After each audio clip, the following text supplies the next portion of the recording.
France in the 1700s was a land of big differences. The country was marked by a stark contrast between the opulence of the aristocracy and the dire poverty of the common people.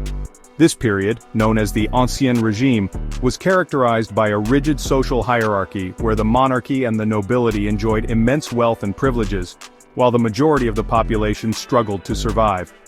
The French countryside, with its picturesque villages and sprawling farmlands, painted a serene picture, but beneath this facade lay a society grappling with deep-seated inequalities. King Louis XVI and the French monarchy lived super-fancy lives. The king, along with his court, indulged in a lifestyle of extravagance and luxury that was funded by the hard-earned money of the common people. The monarchy's opulent lifestyle was a stark contrast to the daily struggles of the average French citizen. King Louis XVI, often depicted in his regal attire, symbolized the excesses of the French aristocracy. His reign was marked by lavish spending on personal luxuries and grandiose projects, which further strained the already burdened economy. They lived in the Palace of Versailles, a place with shiny ballrooms and perfect gardens. The Palace of Versailles was not just a royal residence, it was a symbol of absolute power and the grandeur of the French monarchy. The palace, with its magnificent hall of mirrors, sprawling gardens, and ornate architecture, was a testament to the wealth and artistic achievements of the time. The opulence of Versailles was a stark reminder of the vast resources that were concentrated in the hands of a few, while the majority of the population lived in abject poverty. They had huge parties, ate tons of food, and wore expensive clothes. The French court was known for its elaborate banquets where tables were laden with an abundance of food and drink. These events were not just about indulgence, they were also a display of power and wealth. The courtiers, dressed in the finest silks and adorned with jewels, epitomized the extravagance of the time. Fashion was an important aspect of court life, with elaborate gowns and intricate hairstyles setting the trends for the rest of Europe. The royal court didn't care about what was happening outside the palace. The lives of the courtiers were insulated from the harsh realities faced by the common people. The court was a world unto itself, where the primary concerns were maintaining appearances and securing favor with the king. The disconnect between the court and the rest of the country was profound, with little understanding or empathy for the struggles of the average French citizen. This detachment would eventually contribute to the growing discontent among the populace. They only cared about having fun. The court's focus on pleasure and entertainment was evident in the numerous balls, masquerades, and other festivities that were a regular part of court life.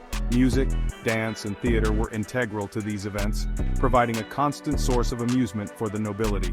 This relentless pursuit of enjoyment, however, came at a great cost to the nation, both financially and socially.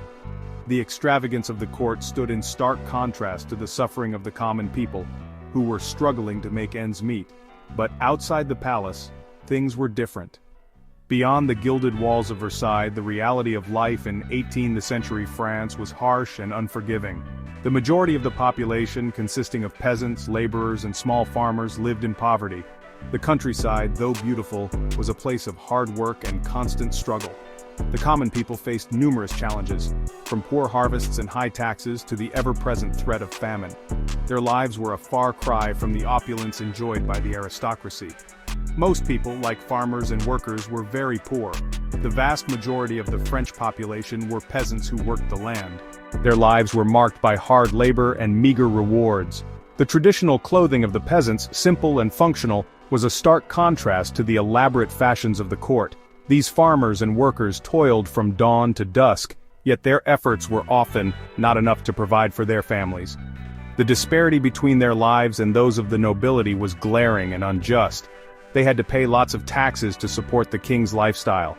The tax burden on the common people was immense. They were required to pay a variety of taxes, including the taille, a land tax, the gabelle, a tax on salt, and the corvée, unpaid labor on public projects. These taxes were used to fund the lavish lifestyle of the monarchy and the nobility. The tax collectors, often depicted as harsh and unyielding, were a constant presence in the lives of the peasants. The heavy taxation left little for the peasants to live on, exacerbating their poverty and suffering. Many people were hungry because crops weren't growing well and bread was expensive. The agricultural economy of France was highly vulnerable to fluctuations in weather and crop yields. Poor harvests could lead to widespread famine, as was the case in the years leading up to the French Revolution. Bread, a staple of the French diet, became prohibitively expensive during these times of scarcity. The sight of long bread lines and starving peasants was a common one, highlighting the dire situation faced by the common people. The failure of the crops not only meant hunger but also economic ruin for many peasant families. Life was hard for them. The daily existence of the common people was a constant struggle for survival. Families lived in small, cramped homes with few comforts. The harsh living conditions, combined with the heavy tax burden and frequent food shortages, made life incredibly difficult. The peasants' resilience in the face of such adversity was remarkable, but their patience was wearing thin. The growing discontent among the populace was a ticking time bomb, waiting to explode. This big difference between the rich and the poor made people angry. The stark contrast between the opulence of the aristocracy and the poverty of the common people fueled a growing sense of injustice and resentment. The peasants and workers began to voice their grievances more openly, demanding fair treatment and relief from their burdens. Protests and uprisings became more frequent as the people's anger reached a boiling point. The widespread discontent was a clear sign that the existing social order was unsustainable. The French people, tired of being poor and treated unfairly, started to question how their society worked. The ideas of the Enlightenment, which emphasized reason, equality, and individual rights, began to take hold among the populace. Thinkers like Voltaire, Rousseau, and Montesquieu challenged the traditional notions of monarchy and aristocracy, advocating for a more just and equitable society. These ideas resonated with the common people who were desperate for change. Town hall meetings and discussions about revolution became more common as the people sought to find a way to improve their lives. This anger and sadness planted the seeds for a revolution. The growing discontent and the influence of Enlightenment ideas set the stage for the French Revolution. The people's desire for change and their willingness to fight for a better future culminated in a series of events that would forever alter the course of French history. The revolution was not just a response to the immediate hardships faced by the common people. It was also a profound statement about the need for justice, equality, and human rights. The seeds of revolution, sown in the fertile ground of anger and despair, would soon grow into a movement that would change the world. In the late 1700s, France was in big financial trouble. The country was drowning in debt, and the financial situation was becoming increasingly dire. The French government had borrowed heavily to finance its involvement in various wars and to support its lavish royal lifestyle. The treasury was nearly empty, and the economic strain was felt across all levels of society. The king and queen spent way too much money, indulging in extravagant banquets, luxurious clothing, and opulent palace renovations. King Louis XVI and Queen Marie Antoinette were notorious for their excessive spending habits, which only worsened the financial crisis. Their lavish lifestyle was a stark contrast to the hardships faced by the common people. And France fought expensive wars. The country had been involved in numerous conflicts, including the 7 Years' War and the American Revolutionary War. These wars drained the national treasury and left France with a massive debt.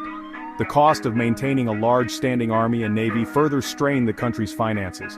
Helping America fight against Britain cost a lot too. France's support for the American colonies and their fight for independence from Britain was a significant financial burden. The French government provided money, troops, and naval support to the American cause, hoping to weaken their longtime rival, Britain. However, this assistance came at a great cost to France's already struggling economy. As things got worse, the king and queen didn't seem to care about the people. They continued to live in luxury, seemingly oblivious to the suffering of their subjects. The common people were struggling to make ends meet, facing high taxes, food shortages, and economic instability. Yet, the royal couple remained detached from the reality of their subjects' lives. They kept spending money on fancy things. The Palace of Versailles, with its grand halls and exquisite gardens, was a symbol of the monarchy's opulence.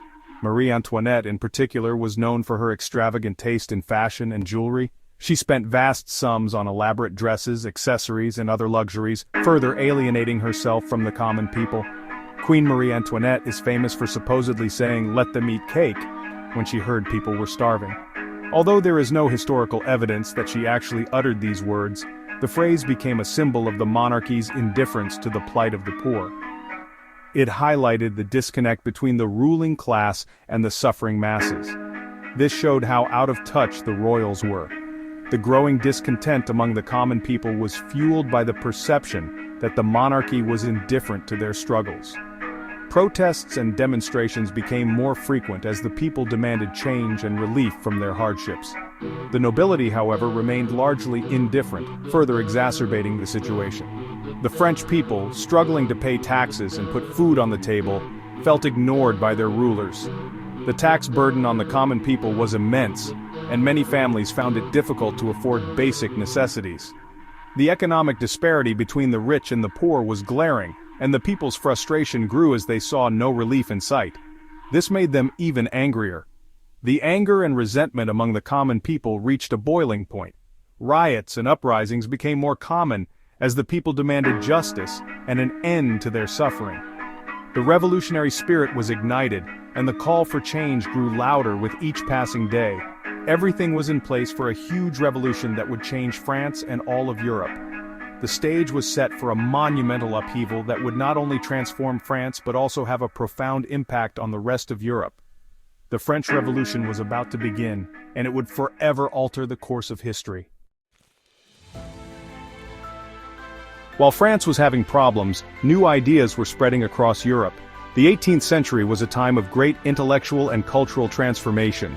This period, known as the Enlightenment, saw the emergence of new philosophies and ideas that challenged the traditional ways of thinking and governance. These ideas were not confined to France alone but were taking root across the entire continent, influencing various aspects of society, politics, and culture. This was called the Enlightenment. It was a movement that emphasized reason, individualism, and skepticism of traditional authority. Enlightenment thinkers believed that human beings could improve their societies through rational thought and scientific inquiry. They sought to apply the principles of reason and logic to all areas of life, from politics and economics to religion and education. Thinkers like John Locke, Jean-Jacques Rousseau, and Montesquieu questioned how things were. They challenged the established norms and proposed new ideas about governance, society, and human rights. John Locke, for instance, argued that all individuals have natural rights to life, liberty, and property. Rousseau believed in the concept of the social contract, where the government should be based on the consent of the governed. Montesquieu introduced the idea of the separation of powers, which became a fundamental principle in modern democratic systems. They believed in reason, freedom, and that rulers should listen to the people. These Enlightenment thinkers argued that a just society should be based on the principles of equality and justice. They believed that individuals should have the freedom to express their thoughts and ideas without fear of persecution. The idea that rulers should be accountable to the people and that governance should be based on the will of the people was revolutionary at the time. These ideas were popular in France, especially with educated people. The French intellectuals, known as the philosophes, played a crucial role in spreading Enlightenment ideas. They wrote extensively on various subjects including politics, philosophy, science, and economics. Their works were widely read and discussed in salons, coffee houses, and other public spaces. The educated elite in France were particularly receptive to these new ideas, as they offered a vision of a more just and equitable society. The Enlightenment gave them hope for a fair society, unlike the monarchy they lived under. The existing social and political order in France was characterized by inequality and oppression. The monarchy and the aristocracy held most of the power and wealth, while the common people had little say in the governance of the country. The Enlightenment ideas offered a stark contrast to this reality, envisioning a society where all individuals had equal rights and opportunities. Books and pamphlets, even though they were banned, helped spread these ideas. Despite the efforts of the authorities to suppress Enlightenment literature, these works continued to circulate widely. Secret printing presses and underground networks ensured that banned books and pamphlets reached a broad audience. The clandestine nature of this dissemination only added to the allure and impact of Enlightenment ideas, as people were eager to read and discuss these forbidden texts. People met in salons, often hosted by important women, to talk about these new ideas. Salons were social gatherings where intellectuals, writers, artists, and other influential figures came together to discuss and debate various topics. These gatherings were often hosted by prominent women, who played a significant role in fostering intellectual exchange and promoting Enlightenment ideas. The salons provided a space for free and open discussion, where new ideas could be shared and refined. These meetings gave smart people, writers, and artists a place to discuss freedom, equality, and brotherhood. The salons became hotbeds of intellectual activity, where the principles of the Enlightenment were passionately debated and developed. The discussions often centered around themes of freedom, equality, and brotherhood, which would later become the rallying cries of the French Revolution. The exchange of ideas in these salons helped to shape the intellectual landscape of the time and laid the groundwork for future social and political changes. The Enlightenment, which started quietly, became a loud call for change all over Paris. What began as a series of intellectual discussions and writings gradually transformed into a powerful movement for social and political reform.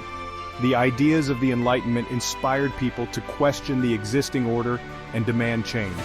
In Paris, the heart of the Enlightenment, these ideas fueled a growing sense of revolutionary fervor. The call for liberty, equality, and fraternity resonated with the masses, leading to a wave of revolutionary activity that would ultimately reshape the course of history. To fix the money problems, King Louis XVI called a meeting of the Estates General in 1789. This group, made up of the clergy, the nobles, and the commoners, hadn't met in over 100 years. The Third Estate, which was most of the people, wanted to talk about their problems. But the voting rules meant the clergy and nobles always won. This wasn't fair, so the Third Estate did something brave. They called themselves the National Assembly, a group that really represented the French people. This was a big moment. The French Revolution, fueled by new ideas and the desperation of the people, had begun.